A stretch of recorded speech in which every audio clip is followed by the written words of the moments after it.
চলুন আজকে একটি উইক্স মেল্ট করা ছাড়া ক্যান্ডেল বানাই। ক্যান্ডেলটা মেক করতে করতে আপনাদের সাথে কিছু কথা শেয়ার করি। আমি যখন প্রথম ক্যান্ডেল মেকিং শুরু করি তখন অনেক ফরেন ব্লগে আমি এই ক্যান্ডেলগুলো মেক করতে দেখেছিলাম। তখন থেকেই আমার খুব ইচ্ছা ছিল আমিও এই ক্যান্ডেলটা মেক করব, কিন্তু এই ওয়াক্সটা আমি কোথাও বিডিতে খুঁজে পাচ্ছিলাম না, যার কারণে এই ক্যান্ডেলটা আমার তখন বানানো হয় নাই। তো আমি অনেক রিসার্চের পরে জানতে পারি যে এই ওয়াক্সটার নাম স্যান্ড ওয়াক্স।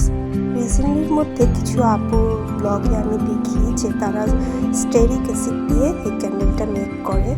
তো স্টেরিক অ্যাসিড দিয়ে আমি আসলে এটা মেক করতে চাচ্ছিলাম না, আমি রিয়েল অথেন্টিক ওয়াক্স দিয়ে এটা মেক করতে চাচ্ছিলাম, যার কারণে আমি তখনও এটা মেক করি নাই।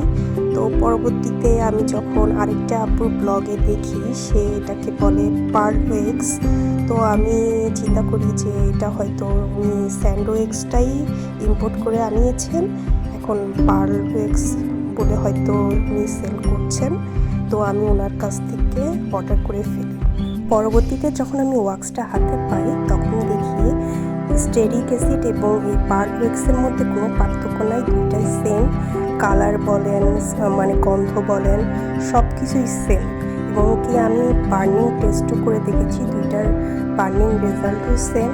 আপনারা যদি বার্নিং টেস্টের ভিডিওটা দেখতে চান আমি সেটাও পরবর্তীতে আপলোড করে দিব আপনাদের সুবিধার্থে। আমি দেখেছি আপুর সেলিং রেটিও মাশাআল্লাহ ভালো, এবং যারা ক্যান্ডেল মেকিং করেন তারা কম বেশি আপুকে চিনবেন, এই জন্য আমি তার নামটা বা তার পেজের নামটা উল্লেখ করব না।